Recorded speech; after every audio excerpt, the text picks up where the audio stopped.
Good afternoon. Good afternoon. Well, Rob. Listen, I'm coming to you live today, and I want to talk to you about, of course, the NBA.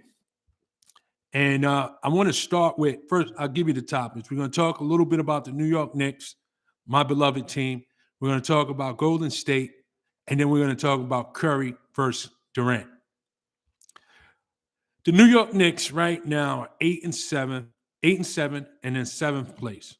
They started the season 5-1, had fans from New York going crazy. You had the Bing Bong, you had this, you had that. And since then they've gone 3-6. There was plenty of talk about the New York Knicks winning 50 plus games, maybe even 60 games. I always thought that they would be a 48 win team, but I'm not going to lie to you. When they got off to that 5-1 start, I had anticipated and had hopes for them to win 50 plus games. Since then, as I said, they've been 3-6. Actually, yeah, 3-6 since the 5-1 start, 4-6 in the last 10, and they lost a very, very, very, very pathetic loss to Orlando again at the Guard. The question that I have for you all and myself, who's to blame? And I believe that the blame is shared by two people and two people only. I think the blame goes directly to Tibbs and Randall. Yes, Tibbs and Randall. Listen, Randall had a tremendous year last year. He had a year that I don't think he's capable of duplicating. I mean, no one saw it coming. I give credit to Randall. He worked hard on his game. Every year in the league, he has improved. He had a decent year that one year in New Orleans, but he had a tremendous year last year. He led us in points, rebounds, scoring, rebounds, assists. He did it all for us last year. He played star ball, and it worked. It earned him a spot on an All NBA team. It earned him an All Star appearance, and ultimately, it earned him the Most Improved Player of the Year award.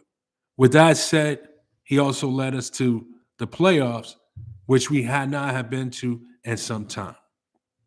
So kudos to Randall for having what I call an outstanding year and one that you can't duplicate.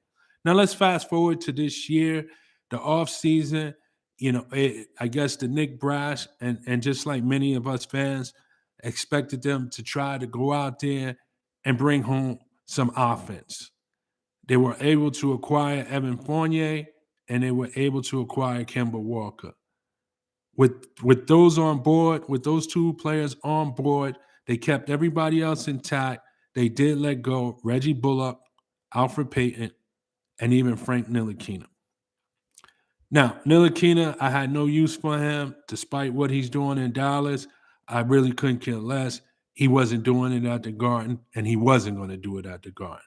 I think the light was too bright for him, the spot was too big for him, and too much was expected of him, and all he did was crumble. Alfred Payton, some people saw him as someone who pressured on the defensive end. To me, he just didn't do enough as a point guard to warrant a trip back. Reggie Bullock, they chose Burke over Bullock. Uh, I'm okay with that. They kind of bring different intangibles to the game, but I'm okay with choosing Burke over Bullock. But now that we have a point guard, now that we have a shooting guard in the lineup, this is where I blame Randall and Tibbs for. First of all, Tibbs, you haven't defined any roles in the starting lineup.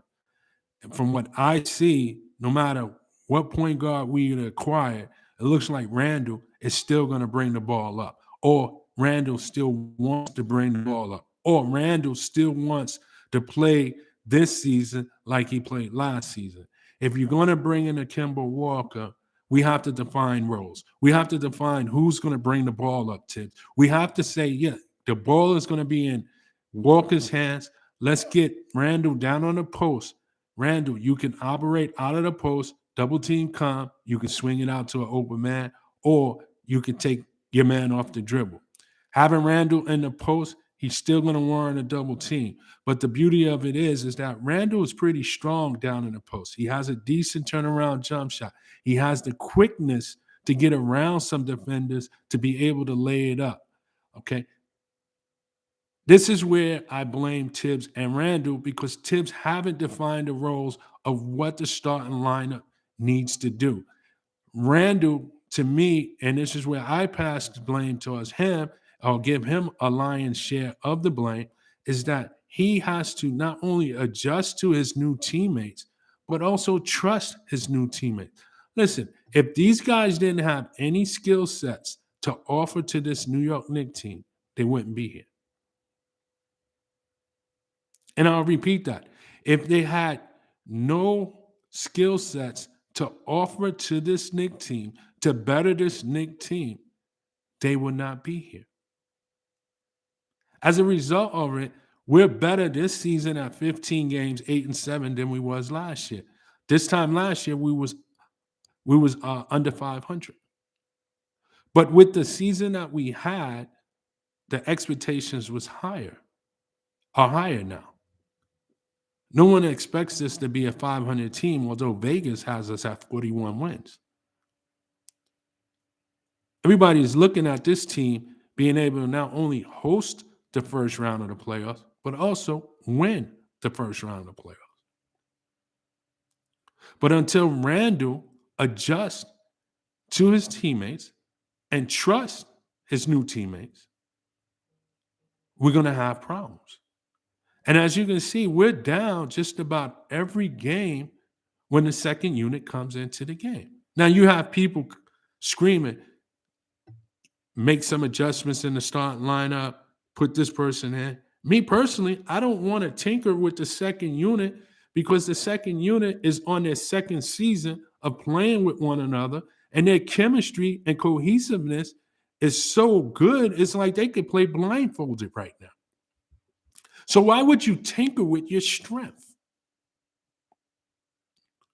Yeah, it's easy to say let Derrick Rose start, or let's put Burks in the starting lineup. Could it make a difference? We were screaming for Derrick Rose to start in the Atlanta series during the playoffs, and it seemed like it burnt him out a little bit. Nothing against Rose. Rose has been a godsend. We're not where we are without Rose since his arrival. He's a leader on that second unit. Yeah, he had a bad game the other night, 5 turnovers, uncharacteristic of him. But he's a leader on that team. They feed off of his energy. They feed off of his leadership. It takes the pressure off of quickly that he doesn't have to do all the ball handling assignment.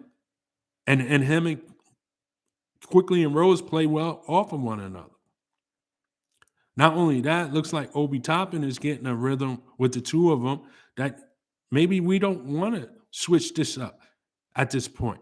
I think that before we tinker with the second unit and add somebody into the first unit, I believe it might be best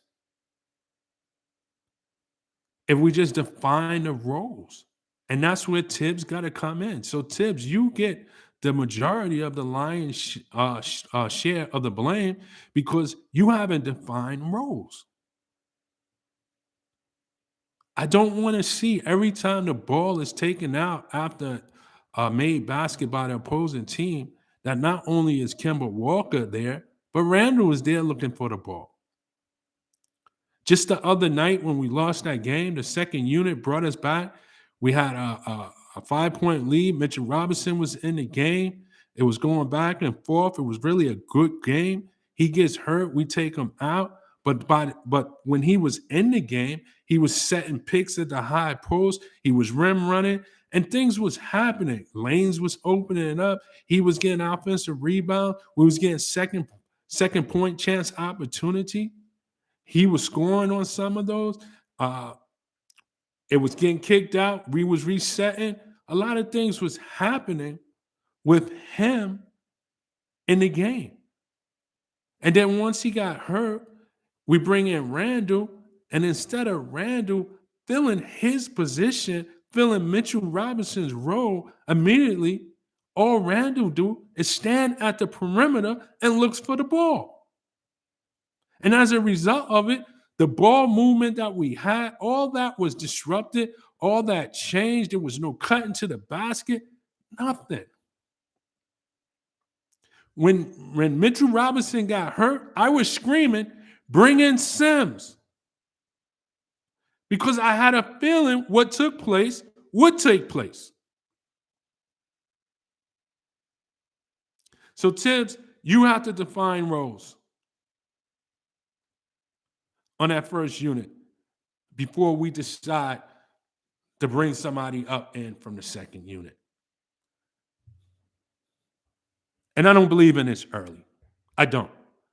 Because the more games you win in the beginning, the less you need at the end. The less games you win in the beginning, guess what? The more you need at the end.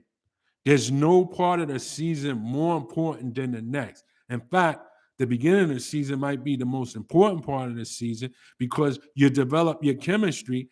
And if you develop it early, guess what? You could have a solid end to your season.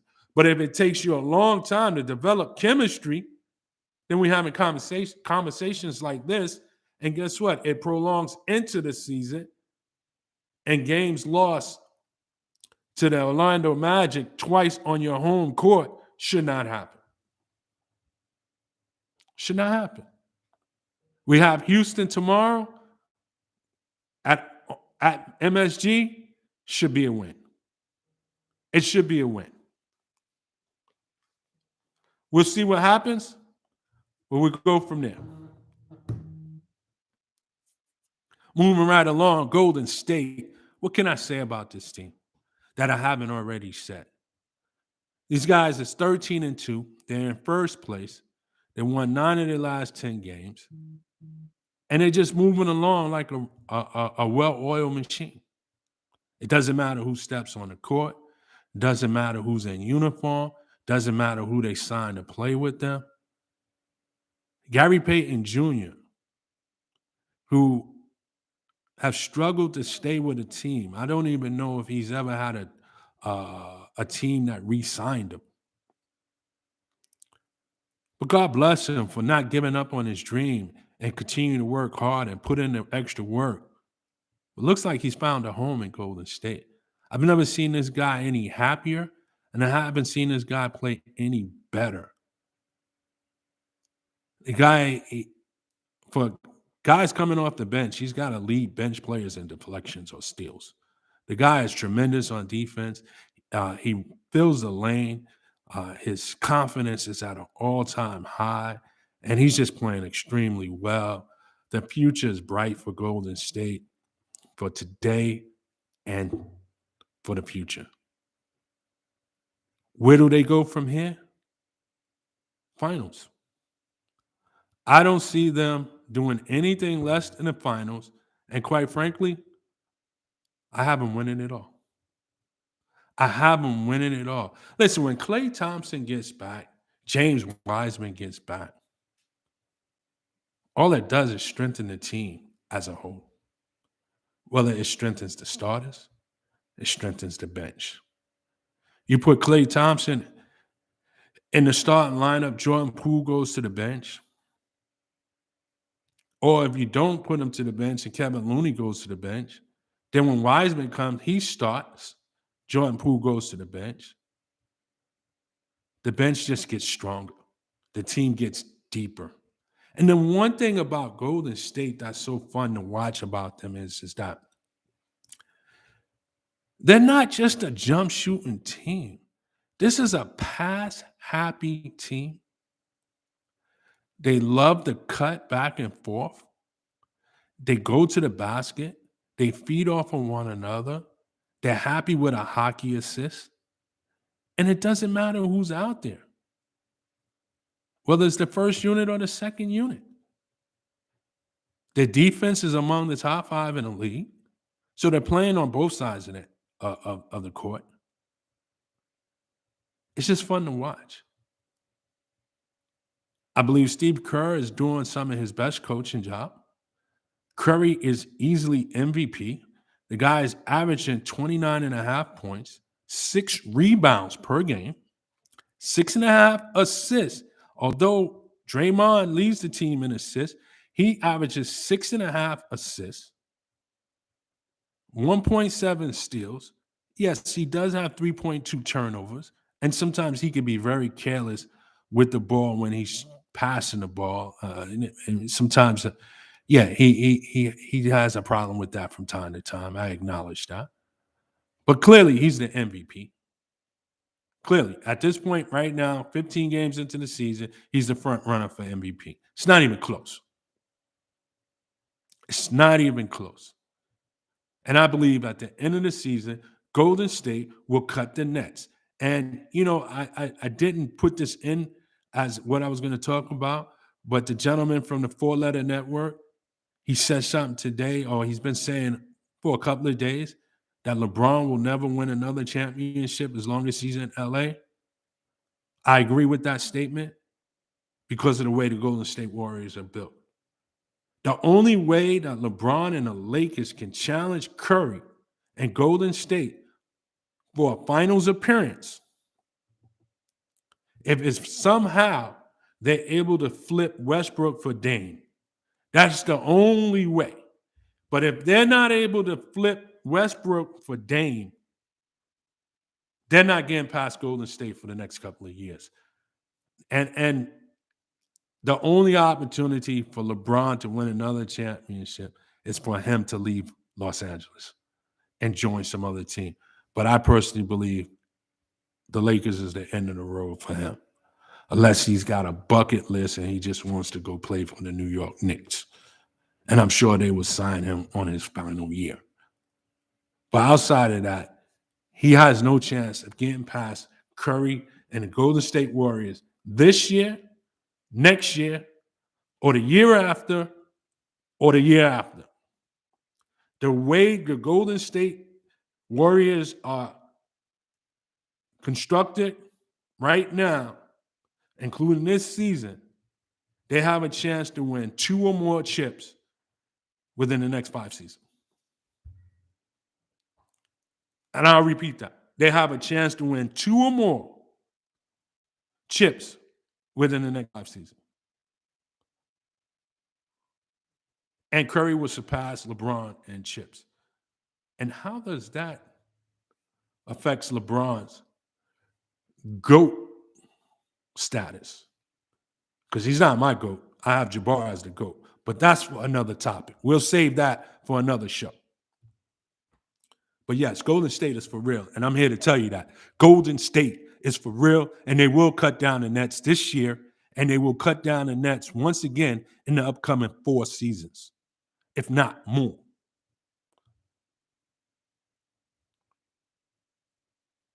They have a nice blend of vets and youth.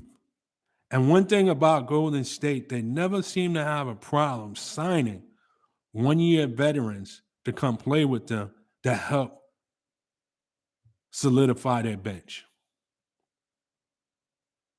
And bringing Iggy home, it looks like he never left. It looks like he's never left. He's not going to show up in the box scores all the time, but he will hit a clutch basket. He will get a clutch deflection or a steal or make a clutch defensive play. But he knows the team. He knows the offense.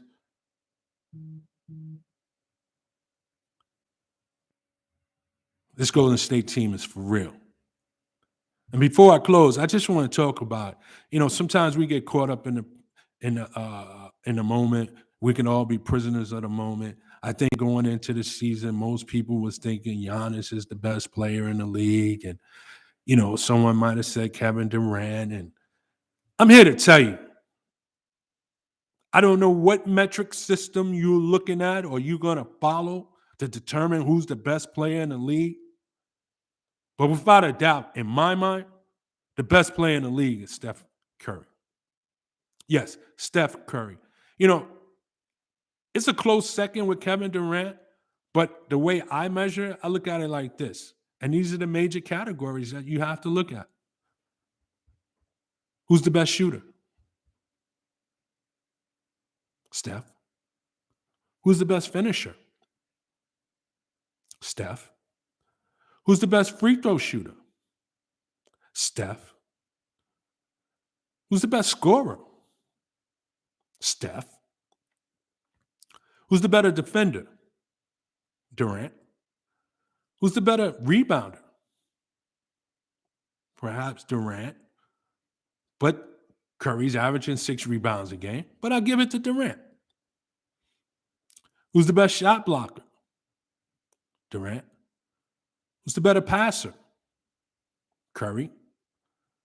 Who's the better ball handler? Curry. It sounds like Curry's name came up more often than Durant. Is there a category that I'm missing?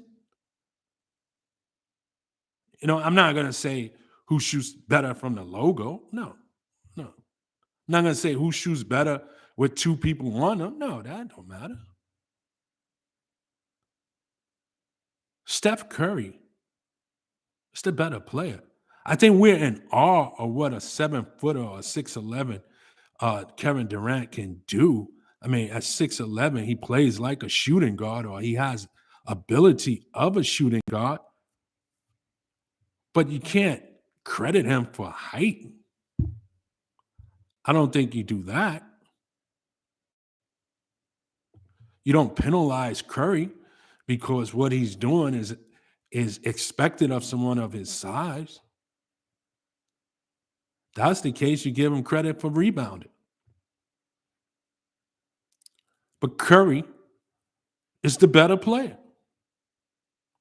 When you check off those boxes, and don't get me wrong, this is no knock on Kevin Durant. He shoots nearly as well as Curry. He scores as easy as Curry. But when I see them both going to the basket, I think Curry finishes a little bit better. And the fact that he's smaller and finishes at the rim just as equivalent as Kevin Durant, to me, is even better. That this guy can finish around the rim without dunking the ball with both hands. And you're talking about the game's best shooter of all time? Being able to be a finisher around the rim? How often do you see Curry miss a layup? And he has as many layup opportunities as he has three-point shot opportunities. So yes, Curry, to me, is the better player than Kevin Durant. And right now, he's the best player in the world. In the world. I'll take that argument and debate any day. I was listening to some people on the radio talking about, when Curry is trapped, he doesn't get out. I don't want to hear about when he's trapped. When anybody is trapped, it's difficult for them to get out of a trap. And yes, sometimes he makes a careless pass when he does it.